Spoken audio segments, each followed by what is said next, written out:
you're late, Emily. I'm starving. Get dinner ready, will ya? The living room looked like it had been ransacked. Lying on the couch like she owns the place, my mother-in-law pushed me to my limit. That's it, I'm done taking this from her. My name is Emily. I met my husband Samuel through work and we got married. We're both career-driven. We love our jobs so much that we discussed how to balance work and family life before getting married. Once kids are in the picture, priorities shift, and you have to make sacrifices.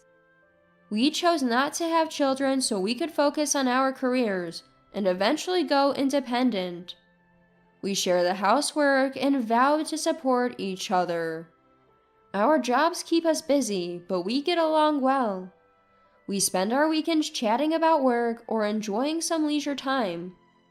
But there's one yearly event that's pure torture for me: going on vacation with my father-in-law and mother-in-law. Samuel and I agree that family is important. Since he respects my family, I want to do the same for his. I don't mind going on these trips. It's just my mother-in-law who irks me. She just can't stand me. During a family meeting, Samuel explained that we wouldn't be having kids and would continue working. While my father-in-law was understanding, my mother-in-law flew off the handle. How can you marry a woman who doesn't want kids? I've been looking forward to grandchildren. Women should quit their jobs when they get married. Women can't accomplish anything meaningful in the workplace. My father-in-law snapped back. Well, maybe you never accomplished much, but Emily has a promising career. This led to a heated argument between them. Samuel had to step in to break it up, exasperated. Ever since that terrible family meeting, my mother-in-law and I had been on bad terms. The day of the trip had arrived.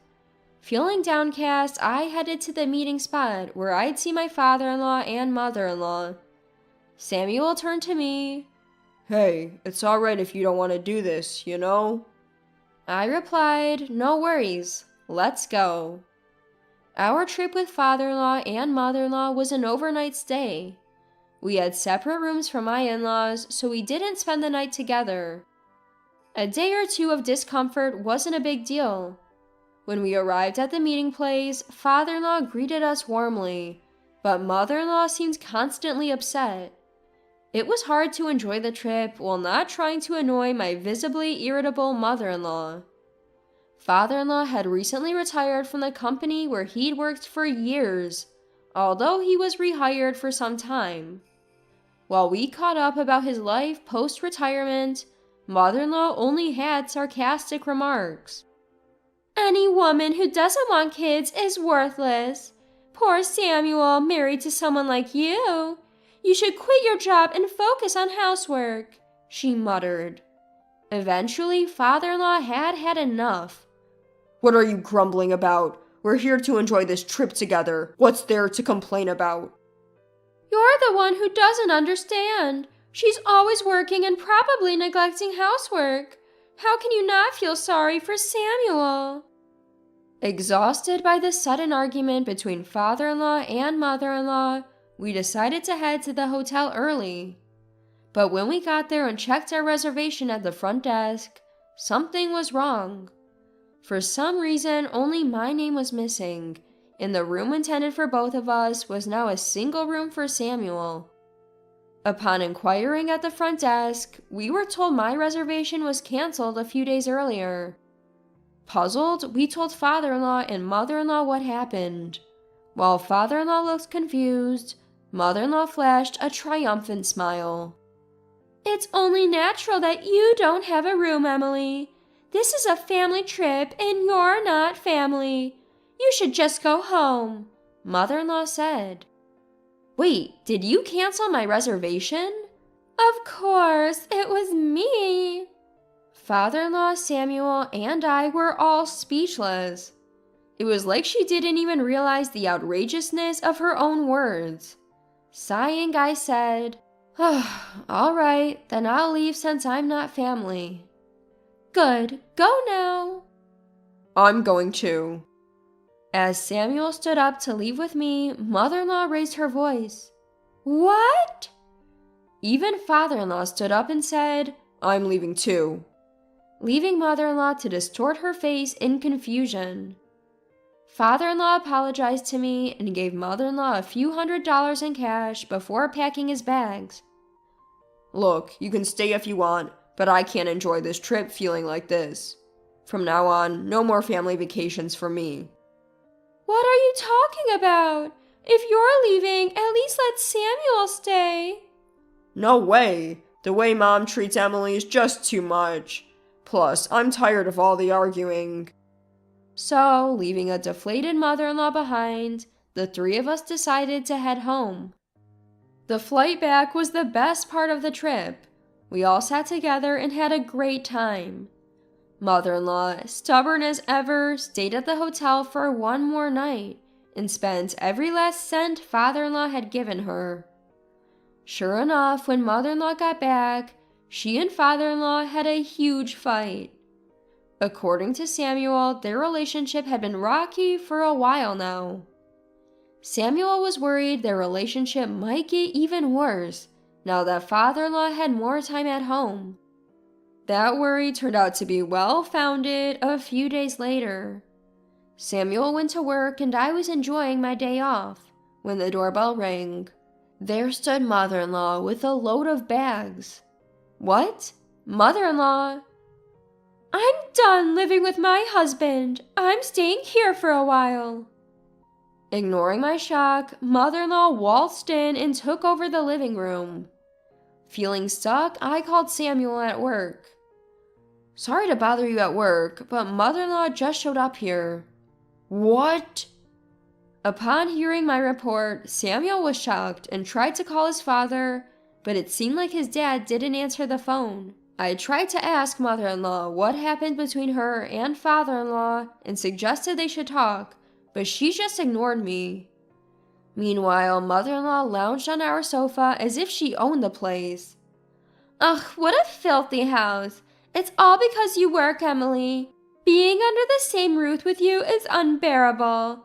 Samuel really needs to divorce you soon, she muttered incessantly. I was resigned to her comments, going about my life as usual. She, however, never stopped badgering me. Samuel came home early that day to persuade his mother to leave, but she wouldn't budge. In the end, we couldn't reach father-in-law and were forced to live with mother-in-law until we could. The next day, Samuel and I had to work, leaving mother-in-law behind. Just quit your job already, she said, but I ignored her. When I got home that evening, it looked like a burglar had been through the place. Wow, you're late. Emily, I'm hungry, so get dinner started.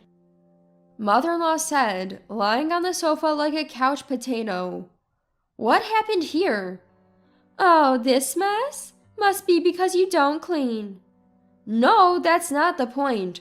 Why is everything dumped out of the drawers? You didn't prepare lunch, did you? I was looking for something to eat. I didn't understand how looking for food led her to rummaging through my drawers. I voiced my confusion, but mother-in-law just ignored me. Realizing that my credit card was missing, my heart sank. Just as I suspected, my mother-in-law had probably stolen it. As I was contemplating how to bring up the issue, Samuel walked through the door. Seeing the state of the house, he immediately started arguing with his mother. I pulled Samuel aside and whispered that my credit card was missing. Rubbing his temples, he sighed. Give me a break. Look, we can't let her get away with this. She needs to face the consequences. If you say so, leave it to me. Samuel agreed. And so we resolved to make mother-in-law pay for her actions. A few days later, Samuel finally got through to his father, who had been unresponsive because he was traveling with a friend and didn't have his phone. When he returned home, he found a note from my mother-in-law on the table. It read, I'm still mad about being left behind during the trip. I'm leaving this house.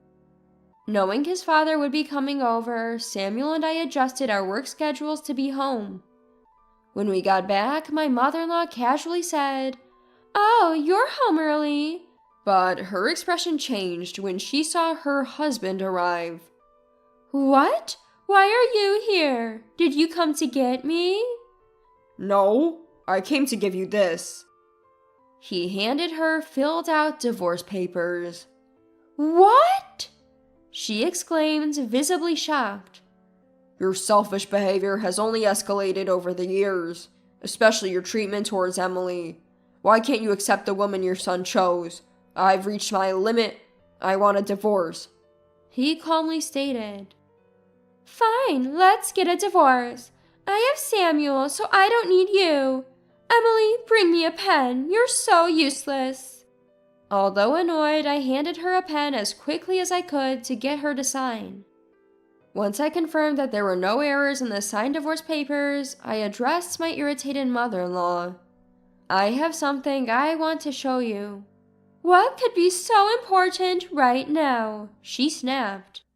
I opened my laptop in front of her. On the screen was a video of her shopping. "I'm going to zoom in," I told her as I enlarged the image. In her hand was an illustrated credit card. "That credit card isn't yours, is it?" "Well, it's mine." "You don't have a credit card." I had already checked with father-in-law, who spoke in a tone of disbelief. You see, mother-in-law had once maxed out a credit card without father-in-law's knowledge, so ever since, father-in-law hadn't let her have a credit card. Mother-in-law loudly snapped at father-in-law. "I'm the one who made it." Samuel coolly retorted, "Like you can make it. This card is a limited edition, you know. See the artwork? It was only available during a special collaboration." As Samuel pointed out, this credit card was indeed a limited edition. I loved the artwork on it and had gotten the card when it was in a collaboration. I usually kept it tucked away in a drawer as a kind of collection. So the thing is, mother-in-law had stolen it. We could have suspended the card immediately, but Samuel and I let mother-in-law dig her own grave so we could gather irrefutable evidence. I have time-stamped photos, and when we checked the card's transaction history, it matched the time mother-in-law was out shopping. Seems like you've bought other luxury items too.